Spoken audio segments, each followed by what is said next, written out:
Kenalin lah siapa, gitu. Namanya, dia bilang Joko Widodo. Oh, ya saya kan jenderal. Joko Widodo siapa, saya nggak tahu.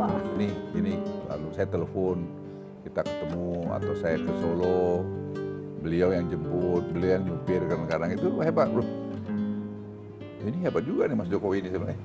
Nggak ada gitu ya? pengawal-pengawalan gitu loh, nggak ada pengawal-pengawalan. Di Fokker kan teman saya, gubernur. Iya. Fokker, tapi sekarang saya lihat, ya Fokker di sini datang tuh. Saya bilang, Fok, lu kalah lu sama dia lu, saya bilang sama dia. Wah, gimana bang? Ya menurut gua, dia turun sampai kampung-kampung, sampai pagi-pagi, mana lu nggak lu keluarin duit-duit aja nggak Dia bilang, Pak Luhut, orang nggak usah ngajarin saya soal kemiskinan.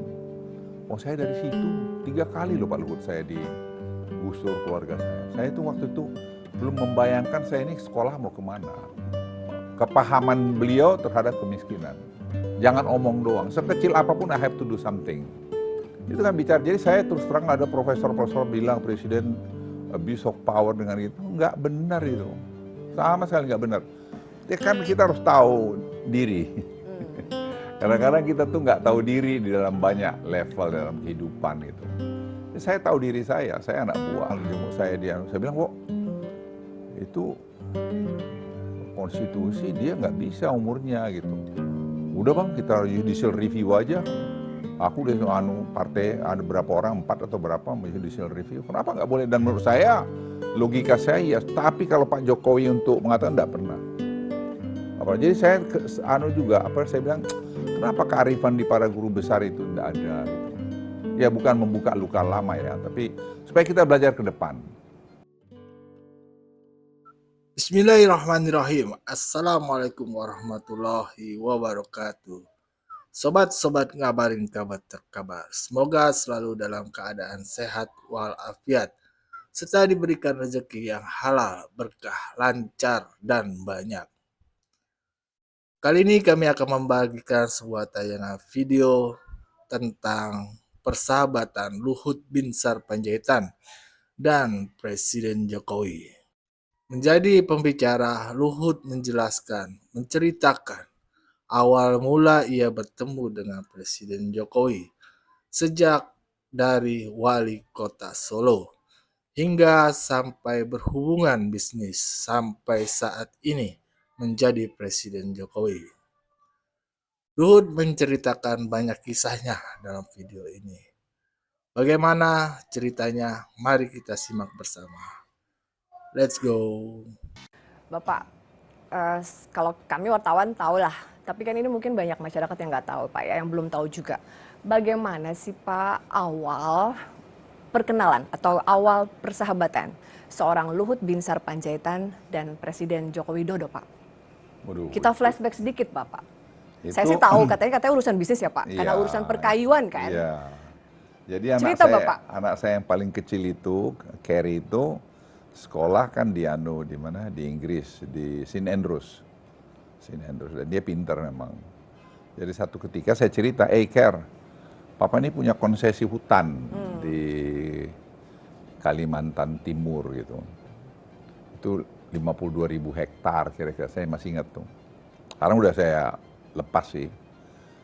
Terus segera dia ada teks saya, terus dia telepon, dia bilang, Dad, listen, katanya, kamu tuh jangan pernah merusak lingkungan ya, katanya. Karena Indonesia di Inggris ini namanya nggak bagus, mana deforestation segala macam gitu. Jadi please, kamu mesti bikin finish product lah gitu. Ya, wah saya terus, anak saya yang paling kecil kan perempuan, ya saya kan sayang banget sama dia. Terus ya saya cari di direktur di kantor saya itu, ada namanya Bambang. Saya bilang, Bang, ini gimana caranya kita supaya ini bisa bikin finish product gitu. Cari aja apalah, siapa yang punya mebel kayak apa, kayak kosen, kayak apa segala macam. Jadi kita bikin gitu. Jadi prosesnya itu supaya benar. Gitu. Dan replanting programnya juga mesti benar gitu. Ya Pak, nanti saya cari Pak gitu. Mas Bambang ini nyari-nyari, kemudian 1 minggu 10 hari kemudian, Pak ada Pak. Nanti teman saya satu sekolah kuliah di UGM, kuliah di UGM. Ya, teman baik saya lah Pak gitu. Ya udah, kenalin lah siapa gitu. Namanya dia bilang Joko Widodo. Oh, Ya saya kan jenderal, Joko Widodo siapa saya nggak tahu. Siapa? Ya terus ya dia bilang dia tuh punya furniture juga di Di Solo. Solo, namanya Rakabu gitu. Oh ya udah, kenalin deh biar aku nanti ketemu sama beliau lah. Nanti kita joinin aja sama dia biar nanti beliau yang oh ya Mas Joko Widodo yang belum tahu Jokowi kan, Joko Widodo yang proses gitu. Ya itulah mulai kami ketemulah di kantor saya di Bakri ini. Waktu Iya. itu. Kita ngobrol-ngobrol gitu. Tapi saya udah lihat beliau nih humble tapi jelas, oh paten juga kawan nih gitu loh. Ya itulah pertama kami kenal. Iya, dan sampai akhirnya jadi teman bisnis, lalu bahasa sama-sama di pemerintahan. Iya. Nah, Pak, Bapak bisnismen yang sukses. Ternyata juga di pemerintahan juga bisa duet yang sukses juga dengan Joko Widodo. Bagaimana sih Pak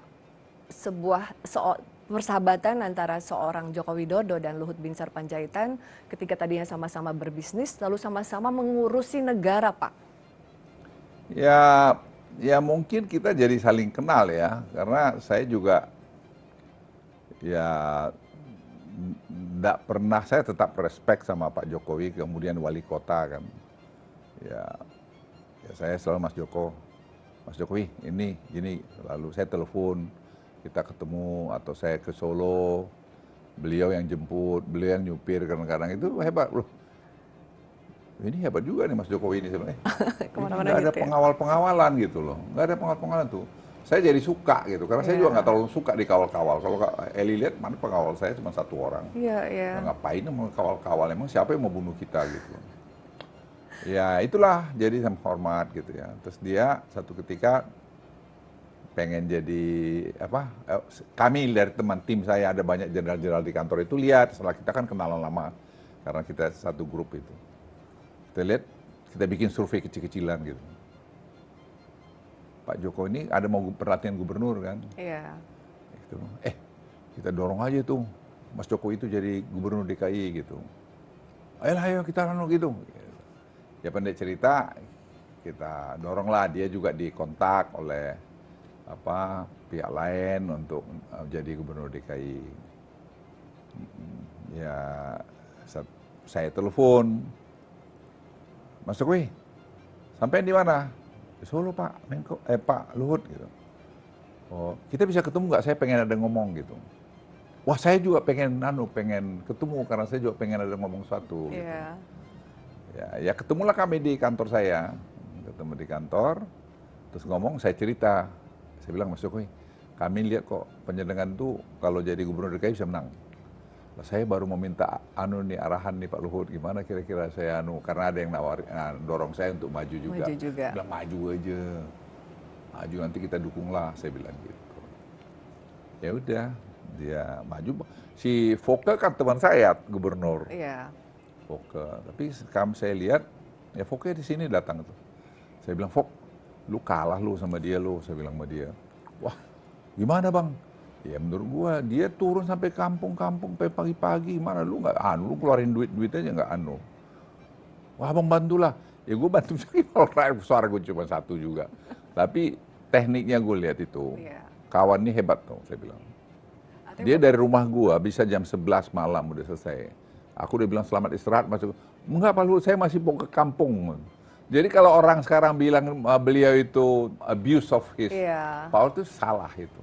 Memang beliau bilang sama saya satu ketika waktu jadi saya kepala staf presiden, Pak Jokowi, kita bicara kemiskinan kan. Dia bilang Pak Luhut orang nggak usah ngajarin saya soal kemiskinan. Oh saya dari situ 3 kali loh Pak Luhut saya digusur keluarga saya. Saya itu waktu itu belum membayangkan saya ini sekolah mau kemana. Jadi saya selama saya jadi presiden, saya pokoknya harus berbuat apapun untuk mengurangi kemiskinan. Itu tekadnya beliau.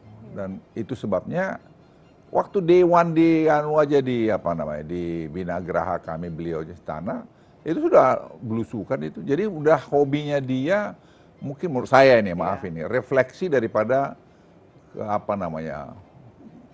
kepahaman beliau terhadap kemiskinan.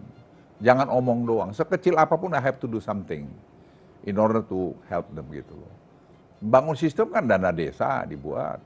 Yang melaksanakan dana desa kan Pak Jokowi.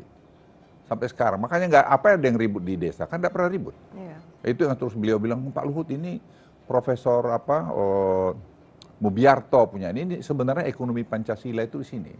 Jadi biar itu uang dikorupsi kalau berputar di desa itu akan pembangunan ekonomi. Itu kan bicara. Jadi saya terus terang ada profesor-profesor bilang presiden abuse of power dengan itu nggak benar itu, sama sekali nggak benar. Saya pernah saran beliau Pak Presiden setelah dia presiden, Bapak tuh jangan malam-malam kasih ke desa-desa, kampung-kampung soal keamanan. Dia bilang, Pak Luhut kan mereka enggak tahu saya datang, dan Pak Luhut, banyak mereka tuh mungkin yang nggak punya makan. Jadi saya kalau datang berikan sesuatu, ya mungkin menolong mereka banyak. Karena kita nggak bisa tolong semua. Nggak bisa tolong semua. Ini kadang-kadang saya lihat banyak itu, maaf ini, ya, guru-guru besar itu, maaf sekali lagi, main omong aja, tapi nggak cerita di baliknya itu harus paham. Jadi kita bangun negara ini bukan seperti balik tangan, tidak. Bapak, banyak pasti orang-orang yang dekat dengan Jokowi. Tapi kita melihatnya, Bapak ini paling dekat dan paling dipercaya.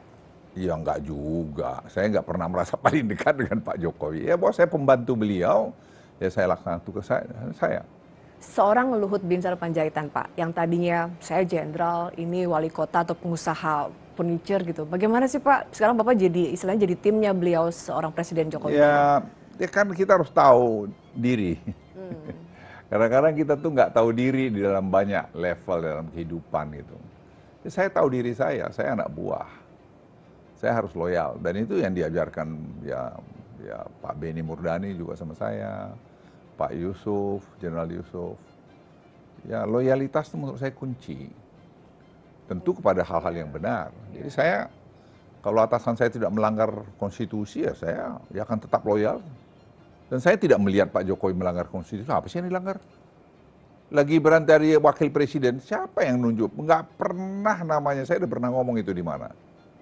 Nggak pernah Presiden Jokowi itu bilang misalnya ke saya, Pak Luhut ini gimana Gibran supaya gini-gini atau gini. Nggak pernah. Itu berjalan, ya menurut saya itu universe punya skenario tuh menurut saya. Tuhan punya skenario. Ini saya tanya Pak Prabowo. Ya Pak Prabowo bilang ya saya kumpulin koalisi, saya kasih kertas kosong, suruh nulis nama, semua aklamasi milih si Gibran. Terus saya bilang sama Prabowo, setelah ketemu dia datang jenguk saya bilang, Wo, itu konstitusi dia nggak bisa umurnya gitu. Udah bang, kita judicial review aja. Aku udah partai ada berapa orang, 4 atau berapa judicial review. Kenapa nggak boleh? Dan menurut saya logika saya ya. Tapi kalau Pak Jokowi untuk mengatakan nggak pernah. Jadi saya saya bilang, kenapa kearifan di para guru besar itu nggak ada gitu. Ya bukan membuka luka lama ya, tapi supaya kita belajar ke depan.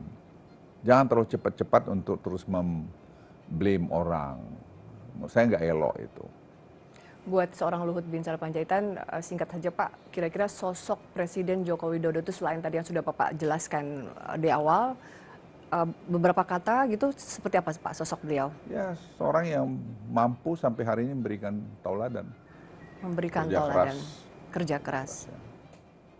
Mau mendengar. Mau mendengar. Ya, itu saya kira dibutuhkan seorang pemimpin. Pemimpin itu bukan segala-galanya loh. Dia juga manusia yang terdiri dari darah, daging, tulang, dan emosi. Bapak juga. Ya sama.